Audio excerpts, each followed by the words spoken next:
Alright, so we're here with Troy Baker. Is this your first time as Batman? It is not. It's actually third or fourth. So we did Lego Batman 2, which is the first time that I got to play Batman in the Lego universe. And we also did Lego Batman 3. There was Lego Batman Superheroes, DC Superheroes Unite. That'd be third. So I think of what you've seen, this is the fourth. Maybe there's more. So, how does Lego Batman differ from, say, Batman proper?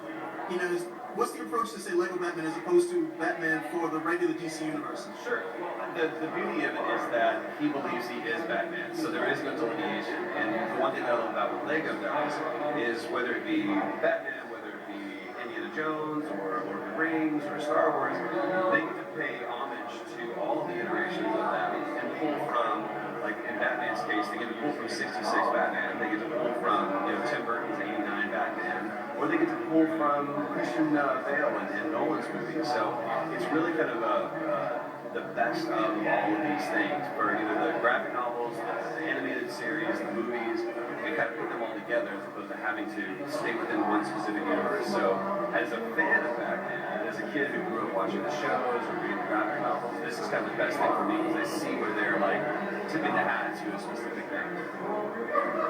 Why do you think there's been such a, why do you think these series have been so well received? I mean, it's Lego, and we definitely know that Batman is very popular, but why this mix and why such a good following with this mix? I mean, they're really well told stories, and I think they're incredibly accessible. I think Lego has consistently been something that part of the fun that I building a lot for both kids and adults. And I sat down over Christmas break with my nephew, and we went through building the Batcave. We spent hours on it, and it was still just as fun for me as it was for him at 5 years old as it was for me at 38 years old. It's just, especially with the way that Lego tells the story, because there's so much that you can forgive, because you've got this, and anything becomes more fun. Like a lot of the storylines that we talk about from like the darker edge of the graphic novel series, like Batman keeping kryptonite against Superman just in case he loses it one day and he can push that panic button. It's a dark line in the comic books, but for this, it's fun. And you get to see the true essence of it, of how these two superheroes are trying to deal with being superheroes in the same universe and one up each other constantly. So, I mean, Lego, I think, is a great gateway for kids to explore maybe some bigger properties that aren't as accessible, and this makes it really attainable. I do notice in the relationship between Batman and Superman, it seems like Superman doesn't mind the camaraderie and Batman pretty much doesn't want him around if he can get away from him. Is that pretty much it, or is it just, or is there a little bit more to it than that? I think, Superman needs the help.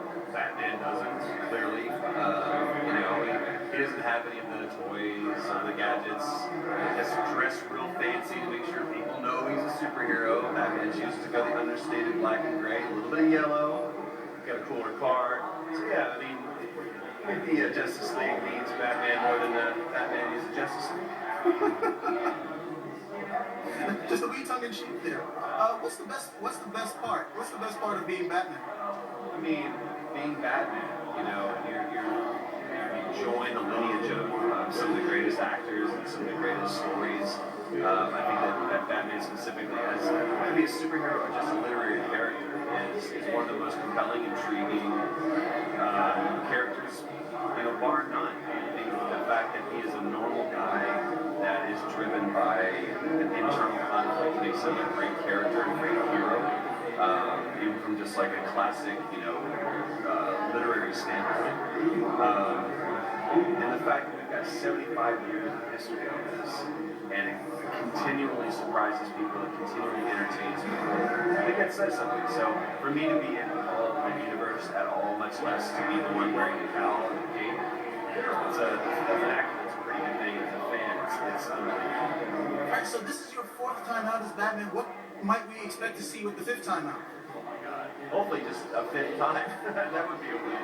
Any chance you get to work as an actor is great, and you get to step into a movie, work with the phenomenal actors that are on this, great writers, great director, and be a part of again that lineage.